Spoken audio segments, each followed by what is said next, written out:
Boa noite a todos os irmãos e irmãs que nos acompanham pelo canal do Facebook do Centro Espírita Alvorecer. Sejam bem-vindos e que a paz do Mestre Divino nos abençoe os corações. E nós vamos iniciar o nosso trabalho de hoje lendo uma página do Caminho, Verdade e Vida, intitulada Homens e Anjos. Enquanto os anjos, sendo maiores em força e em poder, não pronunciam contra eles juízo blasfemo diante do Senhor. Segunda Epístola de Pedro, capítulo 2, versículo 11. É lastimável observar o grande número de pessoas que estão sempre dispostas a proferir sentenças blasfematórias, umas para com as outras. A leviandade domina-lhes as conversações, a mesquinhez corrompe-lhes as atividades nos mais diversos setores da vida. Exceção feita aos sinceros cultivadores da luz religiosa, quase todos os homens se conservam à porta de situações ásperas em que o esforço difamatório lhes envenena a vida. Alimentam antipatias injustas para com os irmãos de atividades profissional, pelo próximo que lhes não aceita as ideias, pelos companheiros que se não afinam com seus princípios. E como a lei é de compensação e troca, receberão dos colegas e dos vizinhos as mesmas vibrações destruidoras. Guerras silenciosas nesse sentido têm, por vezes, secular duração. Entretanto, o homem jactancioso está sempre rodeado pela ação benéfica de espíritos iluminados e generosos, que, quanto mais revestidos de poder divino, mais se compadecem das fragilidades humanas, estendendo-lhes mãos acolhedoras para o caminho e jamais pronunciando juízos condenatórios diante do Senhor. Toda vez que fores compelido a analisar os esforços alheios, recorda a palavra de Pedro. Não te esqueças de que as entidades angélicas, mananciais vivos e sublimes de força e poder, nunca enunciam sentenças acusatórias contra ti diante de Deus. Então fica essa página, meus irmãos, para nós juntarmos os nossos pensamentos, os nossos sentimentos, nossos corações, elevando até Deus, a Jesus, em agradecimento pela oportunidade bendita de aqui podermos estar reunidos em nome do Senhor. Já que Jesus nos disse que aonde houvesse 2 ou mais reunidos em nome dele, ali ele estaria. É com esta certeza, meus irmãos, que aqui nos congregamos na presença de Jesus, pedindo a sua misericórdia para todos nós, para toda a terra.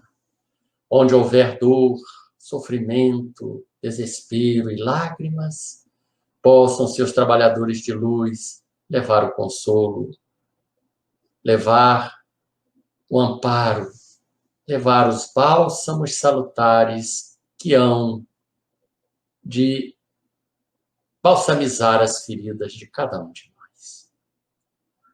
E assim, nós, de corações agradecidos, Senhor, pela bendita oportunidade, pela presença dos amigos espirituais, pedimos que intua o nosso irmão Admilson Luiz, que fará uso da palavra na noite de hoje, trazendo-nos, Senhor, do seu evangelho de amor, dos seus ensinamentos, as lições que necessitamos, cada um de nós.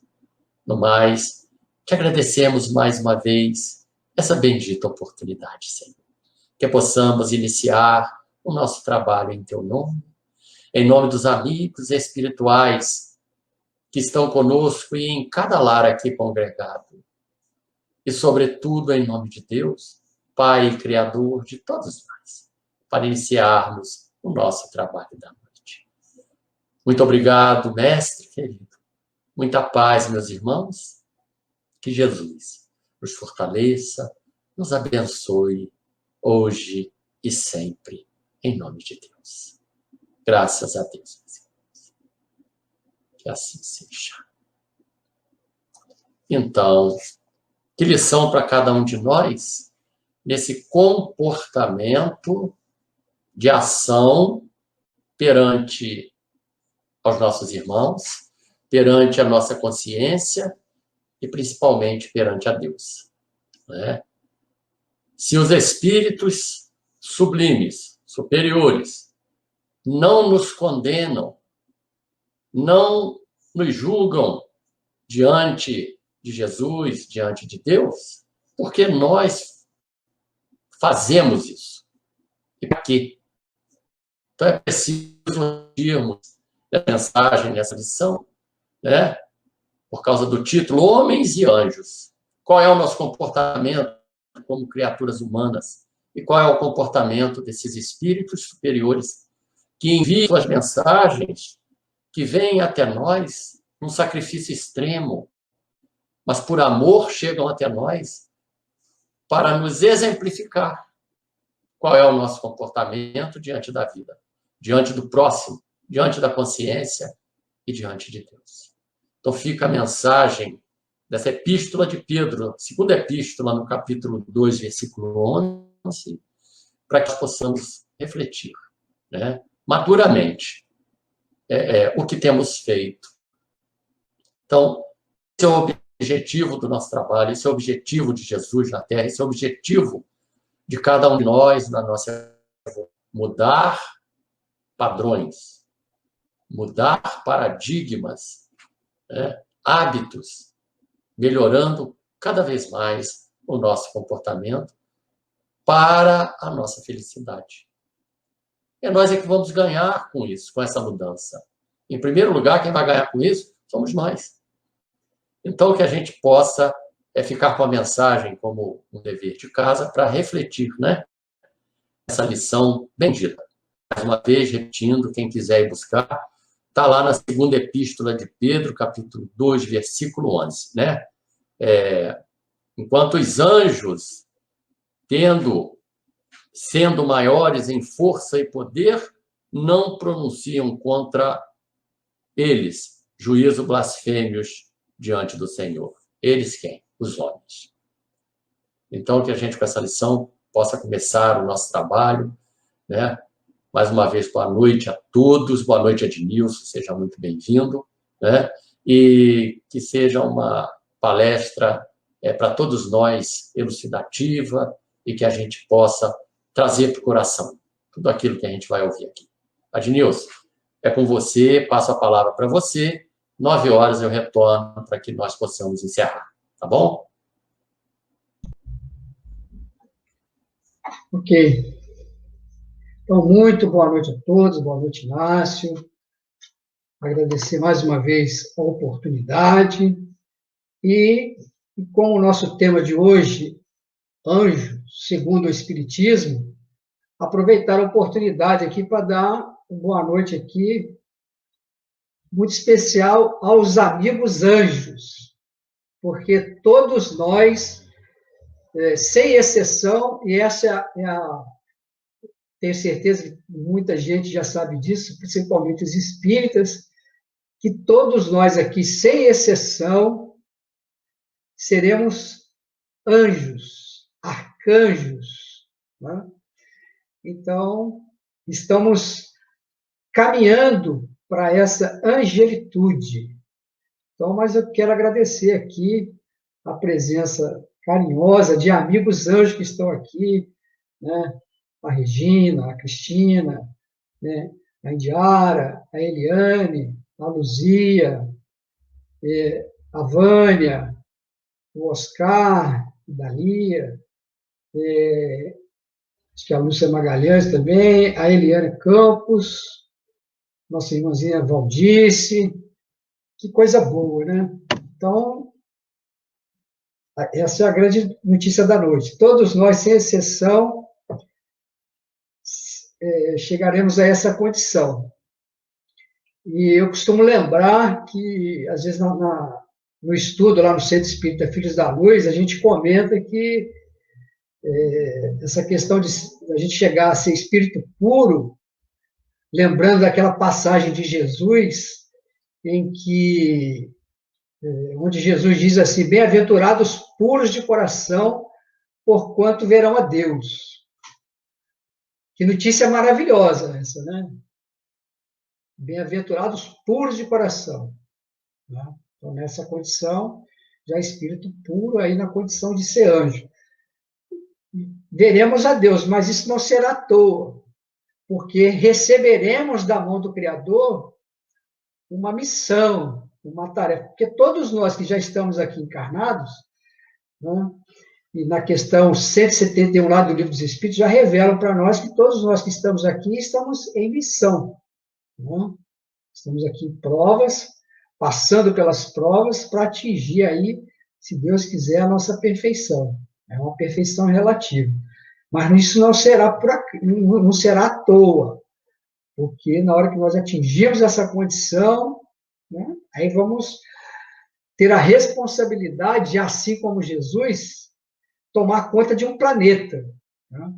Então, olha que maravilha. Então, um dia aqui o Inácio, a Cristina, o Gustavo, a Eliane, a Valdice, todos nós, aí, cada um tomando conta de um planeta. Olha que maravilha, né? E a gente que fica observando a Terra, principalmente passando por um momento como esse, imagine isso, Jesus, com a sua responsabilidade, com a sua missão, com a sua tarefa, né? Então, isso é maravilhoso. Então, esse nosso tema, os anjos segundo o Espiritismo, que está lá no capítulo 8 do livro O Céu e o Inferno, na sua primeira parte. E eu fiquei muito feliz, e o Alvorecer tem essa característica que eu gosto muito, né? Essa diversidade de temas. Então, eles colocam a gente para estudar. Então, eles mandam cada tema para a gente aqui, a gente tem que debruçar e prosseguir estudando. Então, a gente sempre agradece essa oportunidade. Dessa vez, os anjos segundo o Espiritismo. E aí a gente acaba tendo que mergulhar o pensamento, os estudos, nesta obra belíssima que é O Céu e o Inferno, por Allan Kardec, ou Justiça Divina segundo o Espiritismo.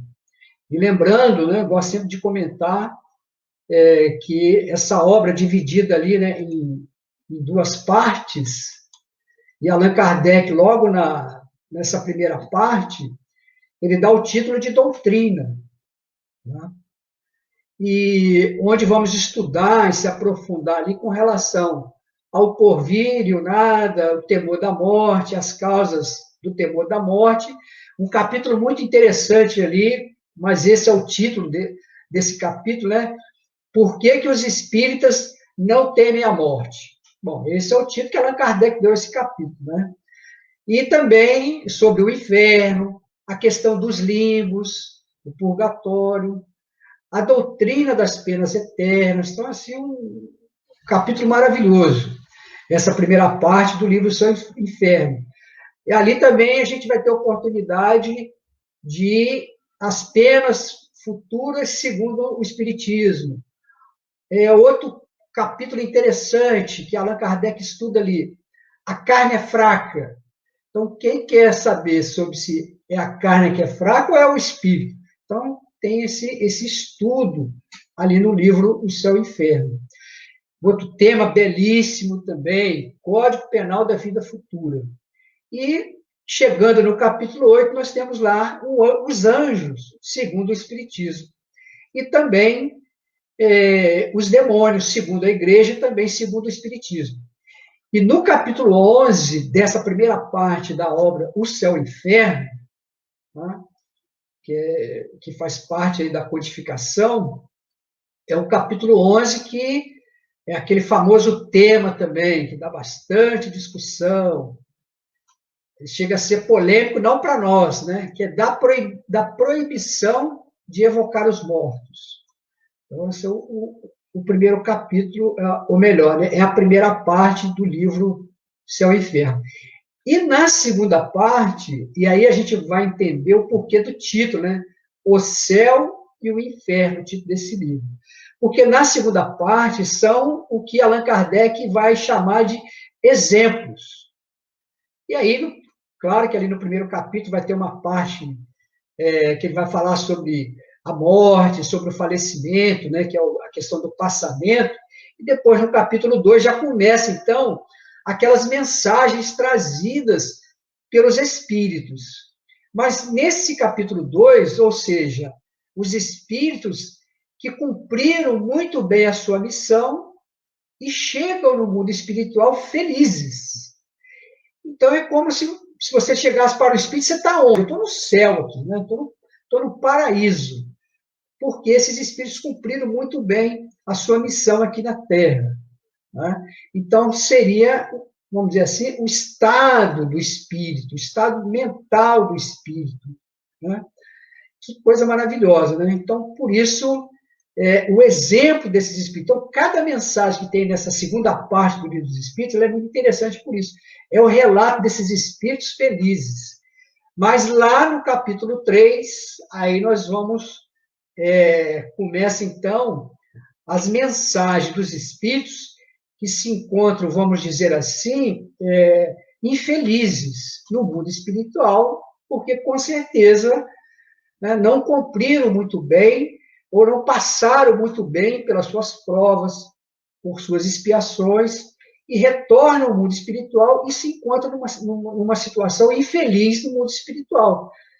Né? Então, e lá nós vamos encontrar várias mensagens da situação de cada um deles. Né? E no relato, a gente vai percebendo ali esse estado infeliz. E se você chegasse e perguntasse para ele, onde você se encontra? É como se o Espírito dissesse assim, eu estou no inferno. Né? Estou numa região aqui de muita infelicidade, mas é o estado do Espírito. Então, por isso que é uma obra belíssima. Mas o nosso estudo de hoje é sobre os anjos, segundo o Espiritismo. E vamos trazer aqui, aproveitando essa oportunidade, já que a gente falou no começo, né, de que todos nós aqui, sem exceção, segundo, né, o que nós estudamos à luz da doutrina espírita, nós seremos anjos. Mas Allan Kardec traz primeiro os anjos segundo a Igreja Católica. E nesse capítulo 8 do livro Céu e Inferno, a gente encontra ali também aquilo que Allan Kardec chama de refutação. A refutação seria uma série, né, de argumentos ou prova que vai destruir determinado legado. Né? Então, são argumentos. Então, Allan Kardec ele traz esse comentário que nós vamos estudar aqui sobre isso. E, finalmente, os anjos segundo o Espiritismo. Então, lá no finalzinho desse capítulo 8, né, depois de Allan Kardec, ele traz a parte do ensino da Igreja com relação aos anjos, tem a sua refutação, e, finalmente, os anjos segundo o Espiritismo. Mas vamos primeiro aqui comentar o que fala a Igreja sobre os anjos, que é um dogma de fé. Aí o que Allan Kardec faz? Ele apresenta na obra o que ele extraiu, na verdade, de um resumo da pastoral de um monsenhor, que era um cardeal, né, um arcebispo de Reims, que foi elaborado para a quaresma de 1864. E nesse mesmo resumo, que Allan Kardec também encontra um texto sobre o dogma da Igreja Católica com relação aos demônios. E ele insere, então, nesse capítulo 8 do livro O Céu e o Inferno, que, portanto, como a última expressão do dogma, vamos dizer assim, da Igreja nesse sentido. Então, é dogma de fé. Então, nesse resumo, vamos dizer assim, nesse texto que Allan Kardec retira essas informações, que a igreja ensina exatamente isso, que todas as religiões têm tido anjos sob vários nomes, isto é, os seres superiores à humanidade, e que são aquelas, vamos dizer assim, aqueles espíritos, seres espirituais, entre Deus e os homens. Então, aqui já um ponto importante. Né? Todas as religiões têm tido anjos sob vários nomes. Isso é verdade. Ou seja, seres superiores à humanidade. E ele coloca aqui, nesse texto desse cardeal, né, que se tornou esse dogma da Igreja Católica, mas que são seres intermediários entre Deus e os homens. E coloca também que já desde aquela época, o materialismo, negando toda a existência espiritual fora da vida orgânica, naturalmente vai classificar os anjos entre as ficções e alegorias. E realmente, nós somos espíritas, né? Acreditamos nos seres espirituais, mas os materialistas negam. Então, a existência espiritual para eles, fora da vida orgânica, não existe. E o que a igreja traz como anjo para os materialistas não passa de mera ficção ou uma alegoria. Mas essa é a visão deles, dos materialistas. Então, o cardeal diz que a crença nos anjos, ela é parte essencial, então, dos dogmas da igreja que ficaram assim definidos. Então, se a gente, nesse comentário que nós vamos fazer agora, que é exatamente o que nós vamos dizer assim, na refutação de Allan Kardec, divergir com relação a esse ponto. Então, olha que coisa interessante, né? Esse ponto que virou dogma, que diz assim: acreditamos firmemente, diz um concílio geral e ecumênico, que só há um Deus verdadeiro, eterno e infinito. Isso todos nós concordamos. Só existe um Deus verdadeiro, eterno e infinito. Mas que no começo dos tempos tirou conjuntamente do nada duas criaturas, espiritual e corpórea, angélica e mundana. E aí, tendo formado depois, como elo entre as duas, a natureza humana composta de corpo e de espírito. Então, a gente destaca exatamente esse ponto aqui, que no começo, então, dos tempos, Deus tirou, né, conjuntamente do nada, duas criaturas, uma espiritual, né, e corpórea, e angélica e mundana. Né? E depois formou-se como elo entre as duas a natureza humana, composta de corpo e de espírito. Né? Aproveito aqui para a gente abrir um parênteses, né, com relação ao dogma. Que já que dogma a gente sabe que não se discute, se não se discute, como é que a gente vai modificar? E à medida que nós vamos evoluindo, que a ciência também, nós evoluímos, a ciência também acaba evoluindo. Tudo evolui. E, obviamente, gosto sempre de lembrar aqui a teoria de Aristóteles, né? Já 300 e poucos antes de Cristo, com relação a que defendia que a ideia de que a Terra era o centro do universo. E essa teoria estaria de acordo com alguns textos bíblicos. Isso acabou se tornando um dos dogmas da igreja, por isso que eu estou abrindo esse parênteses aqui. Mas aí não é que veio a nova descoberta, e a partir do século XVI, o heliocentrismo, por exemplo, ele ganhou força. A igreja, então, passa a aceitar isso como modelo de sistema solar, mas isso em 1922. Então, portanto, teve que alterar. Então, nós vamos lembrar aqui um comentário do codificador que teve a coragem de dizer isso, né? Ou seja, se a ciência provar que o espiritismo está em erro, em algum ponto ele se modificará nesse ponto. Então, por isso que eu abri esse parênteses aqui para falar com relação à questão do dogma, que dogma não se discute, mas observamos aqui que houve uma alteração em função da evolução, né, da tecnologia, descobriu-se realmente que aquela ideia, né, estava equivocada.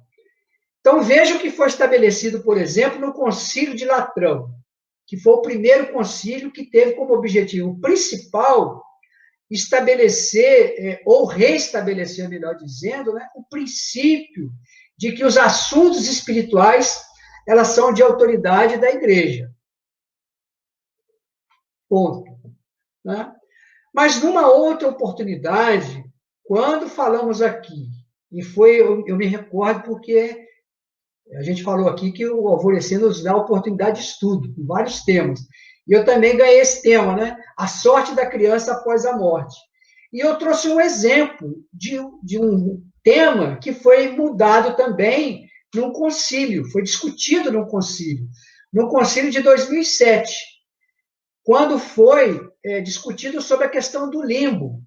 Né? Então, o que era o limbo? O limbo era para onde iam as crianças que,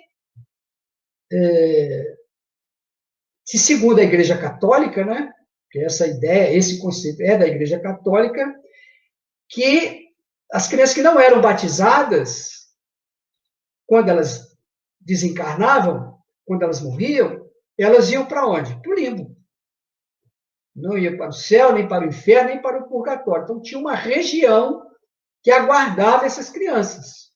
Eram recebidas lá no limbo. Né? Mas, em 2007, a Igreja Católica elimina o limbo e diz que as crianças, agora sem batismo, irão para o céu. Então, isso é mais um exemplo que nós trazemos aqui. Eu lembro que eu falei isso na outra oportunidade, com relação ao dogma que não se discute. Mas, à medida que nós vamos evoluindo, determinadas ideias, determinados conceitos, eles vão ficando assim meio... Né? Não dá para acreditar muito nisso. Né? Então, foi exatamente o que aconteceu com relação ao livro. Então, eu fico imaginando as mães que viveram essa experiência, eu comentei isso da outra vez, que viveram essa experiência, que perderam seus filhos, buscavam orientação na igreja, meu filho morreu, ele era batizado? Não, então ele está no limbo. Não foi nem para o céu, nem para o inferno, e ficavam lá. Né? E aí vem esse concílio de 2007 e acaba com o livro. Né? Então, veja a importância disso. Então, mais alguns pontos sobre a questão do concílio de Latrão, sobre os anjos, que diz assim, que apesar de considerar que a alma é grande e nobre, ela ainda está associada à matéria, servida por órgãos. Por exemplo, nós somos, segundo Allan Kardec, né, nós estudamos na doutrina espírita, nós estamos encarnados, nós chamamos alma. Né? Retornamos ao mundo espiritual, espírito. É a mesma coisa, mas só para diferenciar. Enquanto nós estamos encarnados, alma. Voltamos, espírito. Mas a igreja ela diz assim, olha, apesar de considerar que a alma é grande e nobre, claro, porque é criada por Deus, mas ela está associada à matéria, servida por órgãos frágeis e limitada no poder e na ação. E também é verdade, nós estamos aqui encarnados, alma. Né? A nossa ação ela é limitada. Existe uma relação do mundo espiritual com a gente e da gente com o mundo espiritual, mas é limitado isso. E aí continua dizendo que por que não haver outras ainda mais pobres, libertas dessa escravidão e dotadas de uma força e atividade maiores e incomparáveis?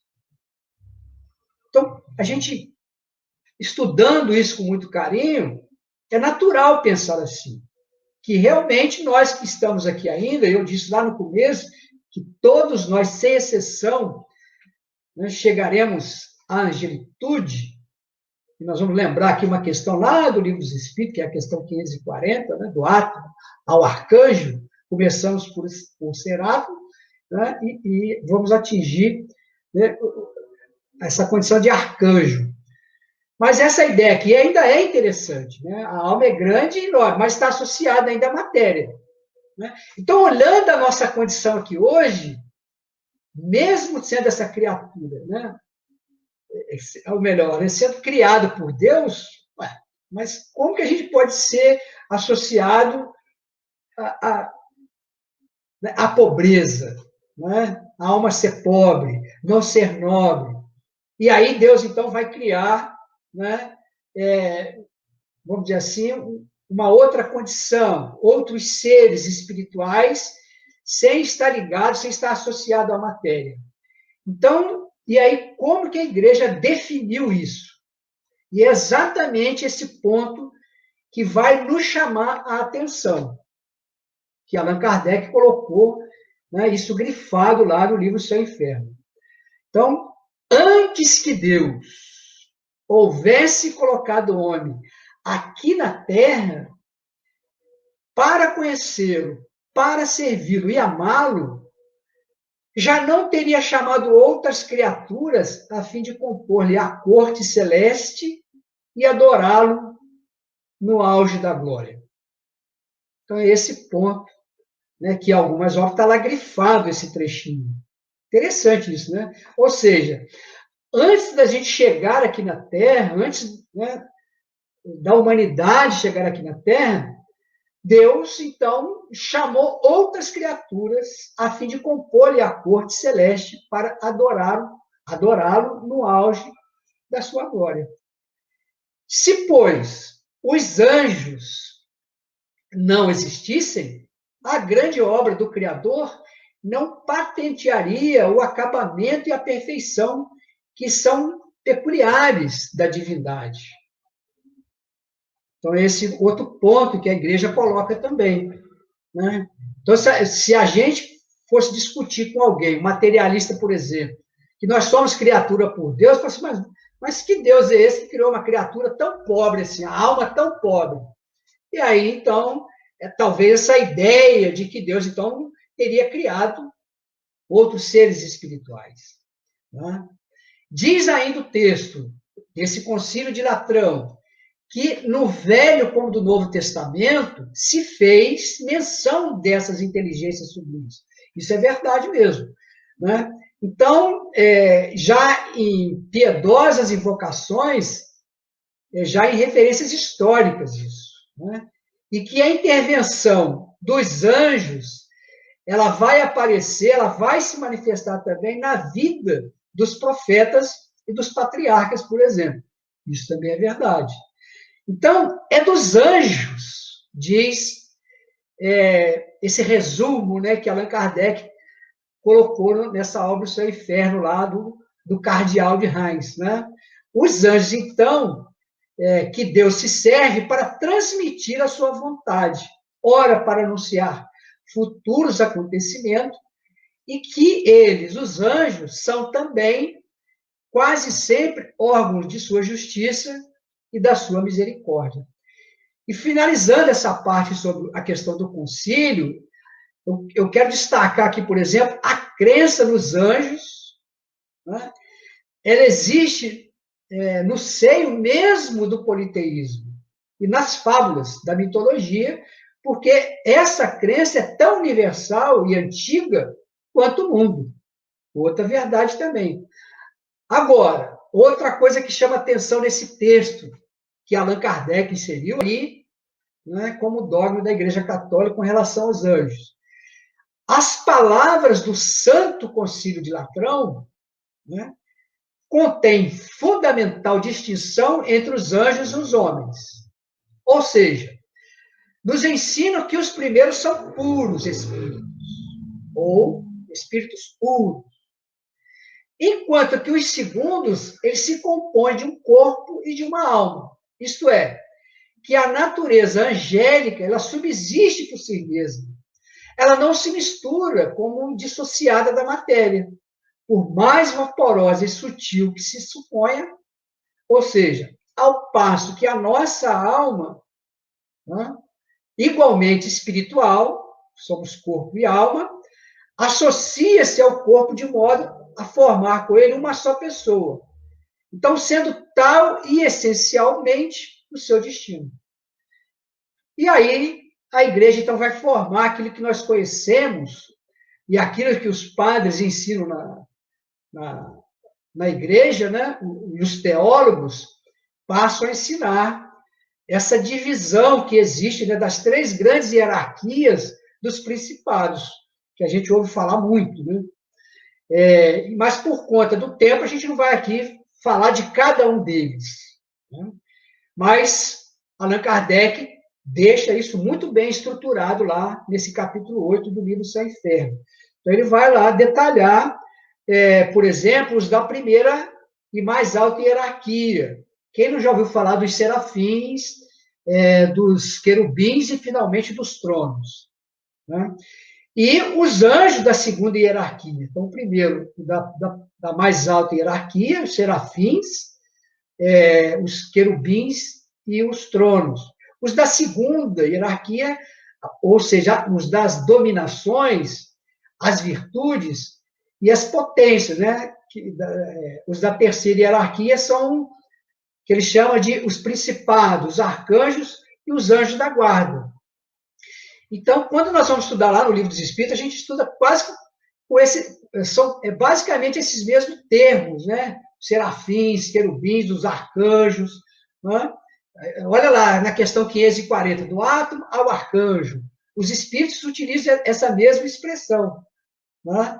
Então, isso é muito, muito interessante isso, né? Então, está aqui os anjos da segunda hierarquia, que vai entrar segundo a Igreja Católica, os principados, os arcanjos e os anjos da guarda, que nós também estudamos isso muito bem.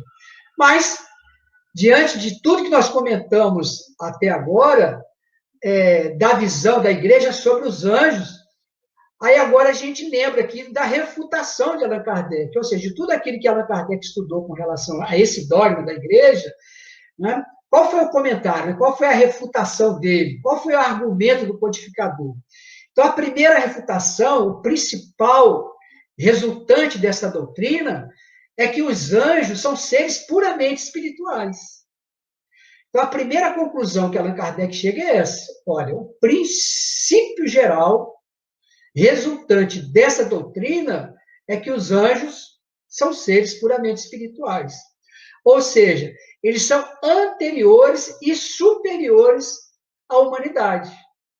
Ou seja, criaturas privilegiadas e votadas à felicidade suprema e eterna.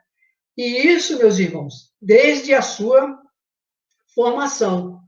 E com isso, esses espíritos puros, ou esses anjos, segundo a Igreja, por sua própria natureza, são dotadas, né, de todas as virtudes e conhecimento,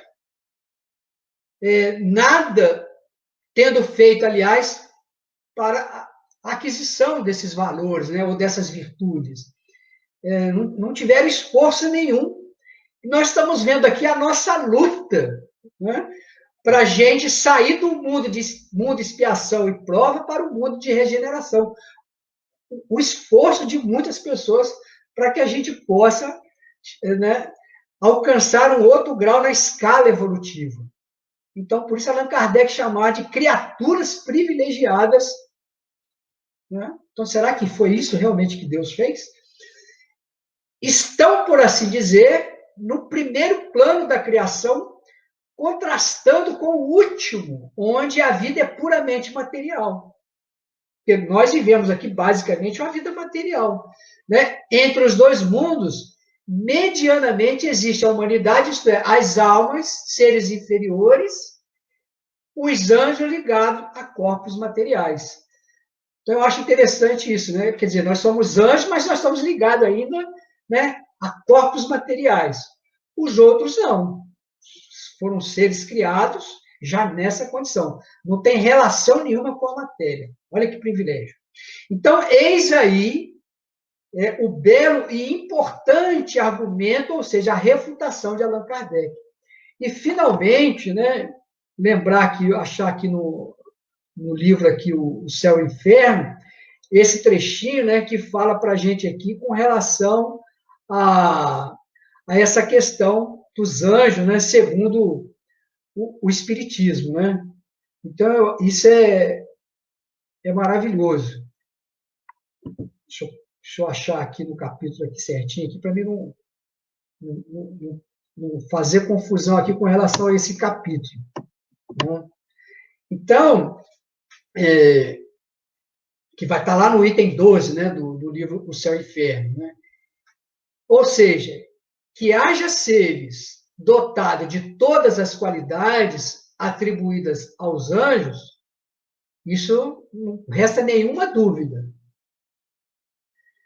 A revelação espírita, no entanto, neste ponto, ela confirma a crença de todos os povos, fazendo-nos conhecer, ao mesmo tempo, a origem e a natureza de tais seres. Aquilo que a igreja coloca lá no início, né, do seu dogma, aquele belo, vamos dizer assim, resumo que Allan Kardec tirou lá do cardeal, né, do Monsenhor Cardeal, de 1864, né, que realmente, já, desde que o mundo é mundo, dessa crença desses seres espirituais ou atribuídas aos anjos, né?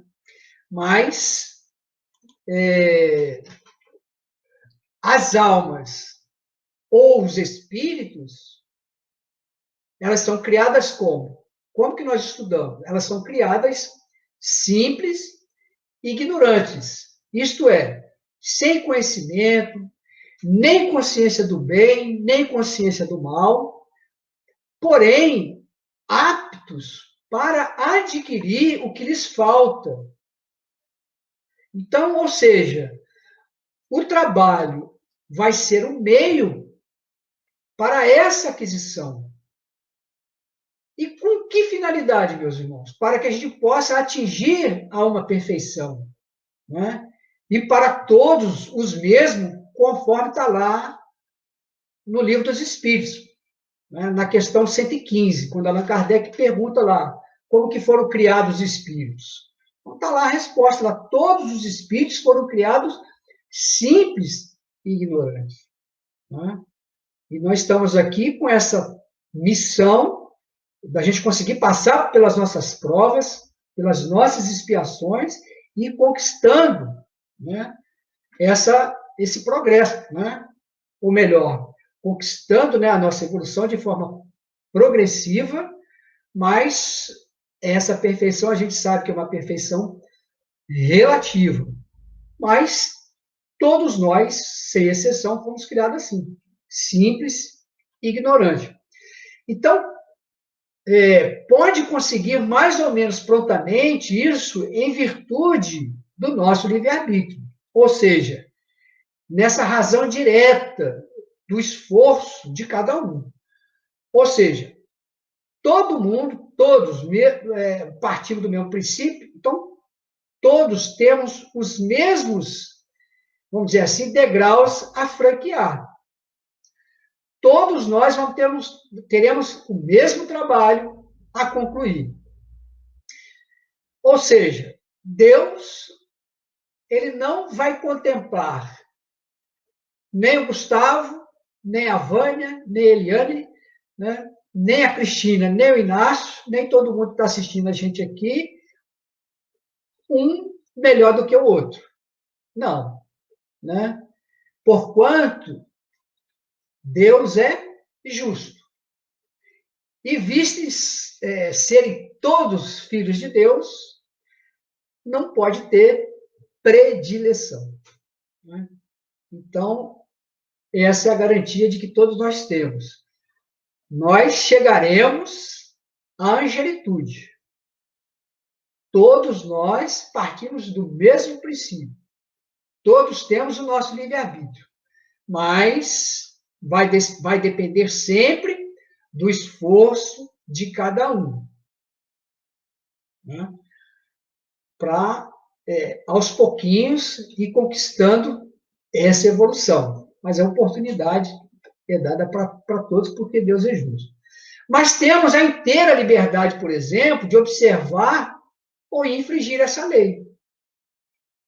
E se infringirmos essa lei, em função do nosso livre-arbítrio, né, então seremos hábitos da nossa própria sorte. E que Deus não criou o mal.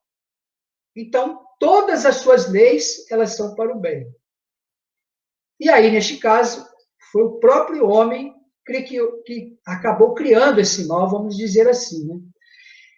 Criando esse mal faz com que a gente se divorcie, que a gente se separe dessas leis. E aí, se ele, ou se nós, a gente consiga assim, observar essa lei de forma assim, rigorosa, jamais se desviaria do bom caminho. É aquilo que nós ouvimos muito na doutrina espírita com relação ao próprio Cristo, que seguiu sempre o caminho do bem, né? Ou sempre o bom caminho. E está na condição de espírito puro, governando, é o governador espiritual do planeta Terra. Mas, por que isso ainda não acontece? Porque às vezes não observamos algumas dessas leis, e isso até porque nós já observamos, né? Allan Kardec destaca, então, que a alma, ou seja, nós ainda que estamos aqui encarnados, somos ainda inexperientes nessas primeiras fases da existência. E daí a gente ser ainda um ser falível.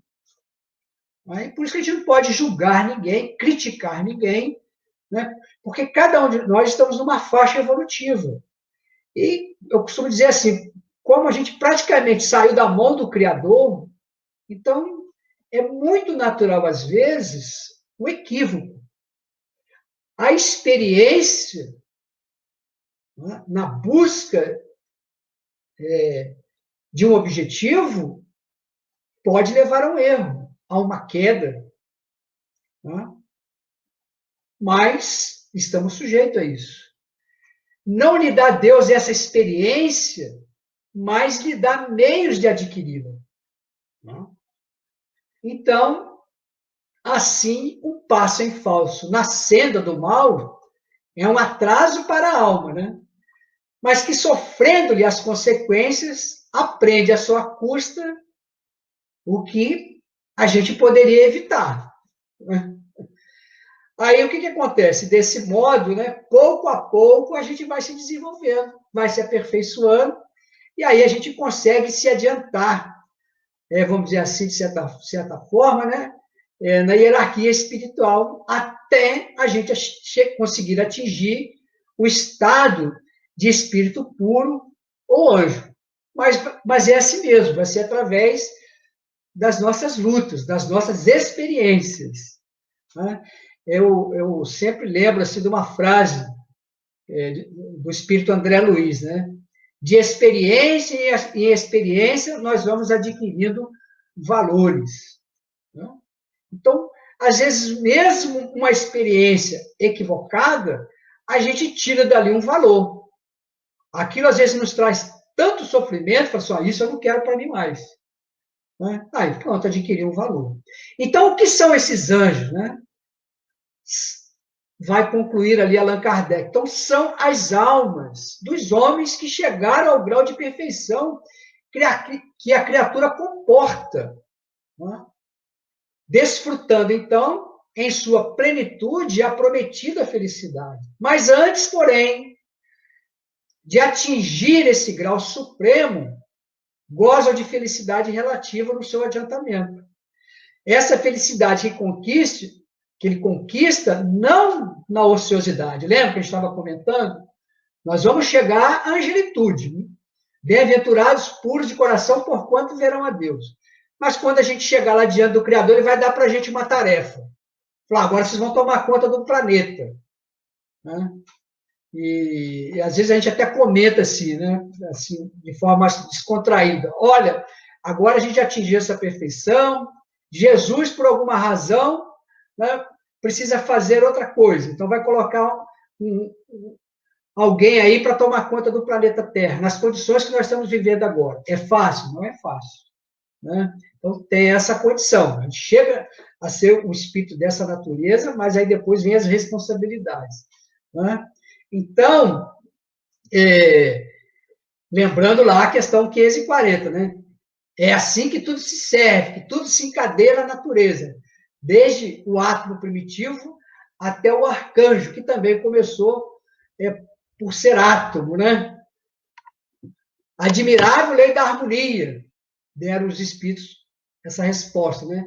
Que o vosso acanhado espírito ainda não pode ou não pôde aprender em seu conjunto, né? Então, já fica aí lembrando para quem quiser ir lá pesquisar de novo essa questão, 540, que o livro dos espíritos, né? É assim que tudo se serve e se encadeia na natureza, desde o átomo primitivo até o arcanjo, que começou por ser átomo. Então, essa é a proposta espírita. Né? Então, outro ponto importante que vai nos lembrar, que é aquela fala de Jesus, que eu gosto muito. Há muitas moradas na casa de meu Pai. Né? Ou seja, a humanidade, ela não se limita à Terra. Né? Ou seja, habita inúmeros mundos que no espaço circulam. Então, e que também já habitou mundos que já desapareceram.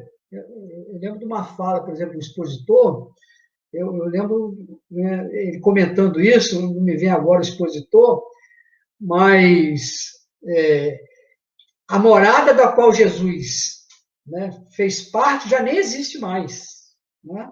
Imagine a idade do Cristo. Né?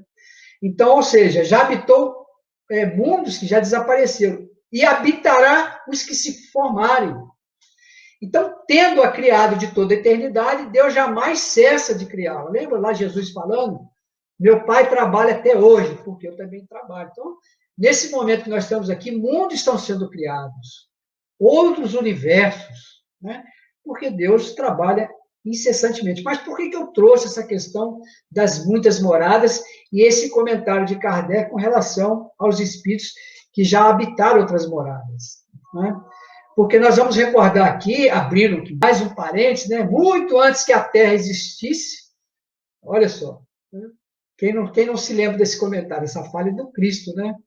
Então, lembrando também essa frase de Jesus que está lá em João, no seu capítulo 17, né? E agora, glorifica-me tu, ó Pai, junto de ti mesmo, com aquela glória que tinha contigo antes que o mundo existisse. Olha só.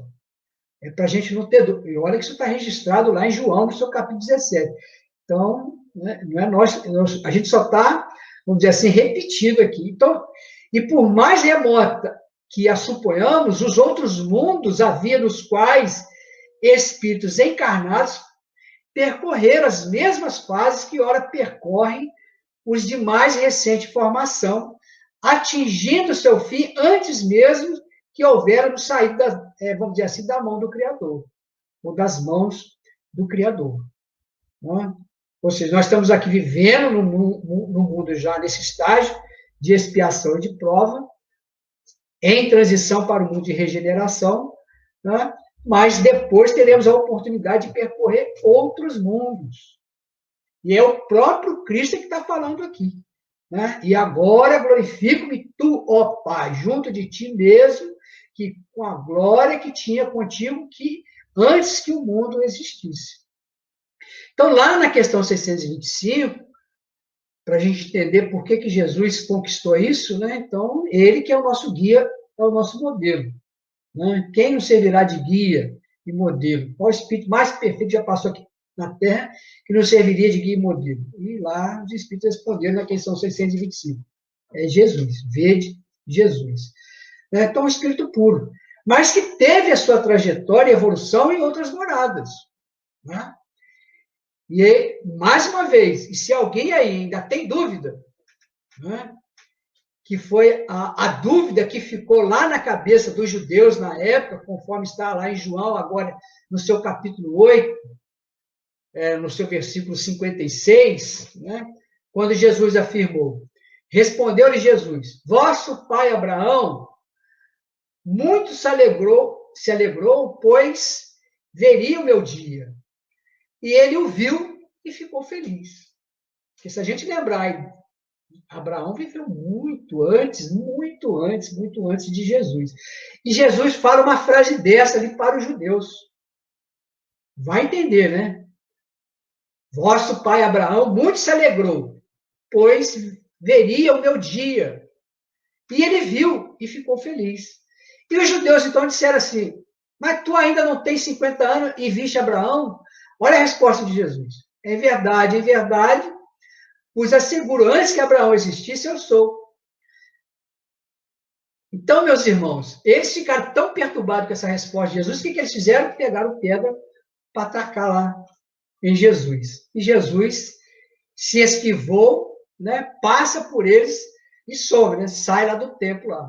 Então, para a gente já ir finalizando, né, mas se muita gente tem dúvida que existem outras moradas, está aí a prova de Jesus. E quando ele disse isso há 2.000 anos atrás, quase que ele foi apedrejado. Se ele não sai do templo ali, né, mas olha que coisa interessante. Então, Jesus conquistou, né, esta pureza, esse espírito puro que é, em outras moradas.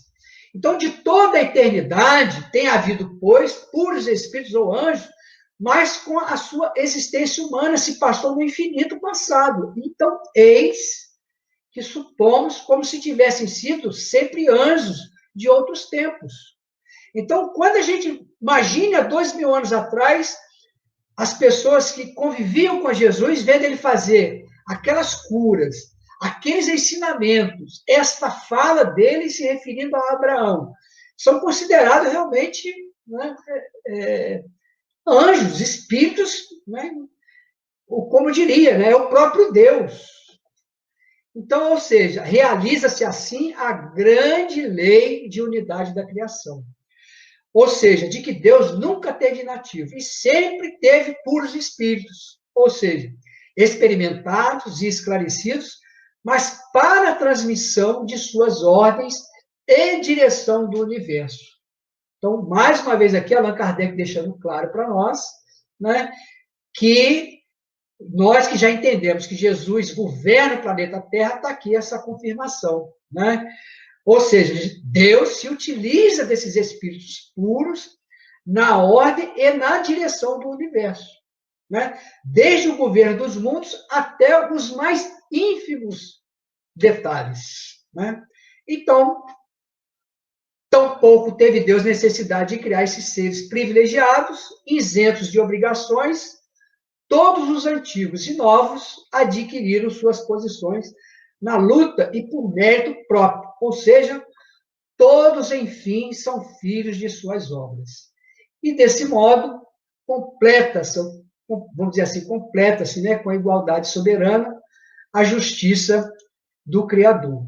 Então, fica aí essa mensagem belíssima, né, desse capítulo 8 do livro Céu e Inferno, que eu acho lindo. E agradecer, né, esse privilégio aí, por Alvorecer, bota a gente para estudar, né? Obrigado, viu, Inácio? E agradecer aí mais uma vez aí os amigos anjos, Inácio, né? Todos somos. Isso aí, né? Amigos anjos, depois, se Deus quiser, nós vamos ser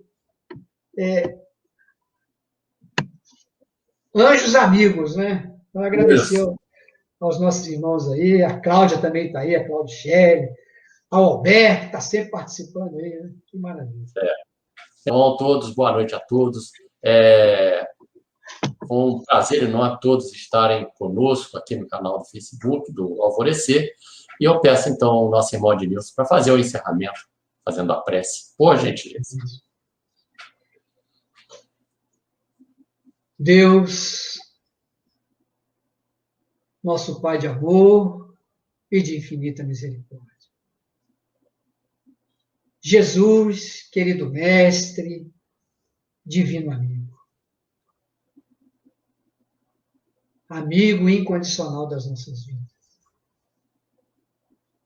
Queremos agradecer, Senhor, por essa oportunidade de estarmos aqui reunidos em teu nome, Senhor, estudando os vossos ensinamentos. Agradecer o amparo, a assistência dos amigos espirituais incansáveis. Mas queremos aproveitar, Senhor, de muitos corações que estão aqui reunidos conosco neste momento, para rogar as suas bênçãos, Senhor. Bênçãos de paz, bênçãos de serenidade, e acima de tudo, Senhor, a tua bondade, a tua misericórdia, assim como a de Deus, é infinita, Senhor. Por isso te rogamos, derramai sobre cada um de nós, Senhor, essas bênçãos, para que a gente possa passar por esses momentos, mantendo a nossa fé e a nossa confiança, conforme nos ensinaste. Conforme está lá no capítulo 3 do Evangelho segundo o Espiritismo, quando estudamos muitas moradas. E Allan Kardec colocou esse destaque lá: crede em Deus, mas crede em mim também. Tu disseste, Senhor. Então, que essas bênçãos possam manter essa nossa fé, essa confiança em Ti, Senhor. E assim, agradecer muito, muito, Senhor, por essas bênçãos. E que elas possam irradiar e envolver também aqueles que estão aqui em nossos pensamentos. São familiares nossos, são parentes, são amigos. Alguns, Senhor, já até retornaram para o mundo espiritual, sabemos que seguem amparados pelos benfeitores espirituais.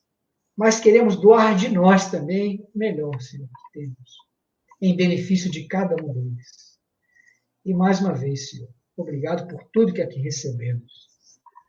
Abençoe essa equipe do Alvorecer, Senhor, esses trabalhadores dedicados da tua seara, todos os seus dirigentes e todos os seus trabalhadores, todos os seus frequentadores. E, mestre, em teu nome, em nome deles, em nome de Deus, pedir a permissão para encerrar as nossas reflexões de hoje. Que assim seja, graças a Deus.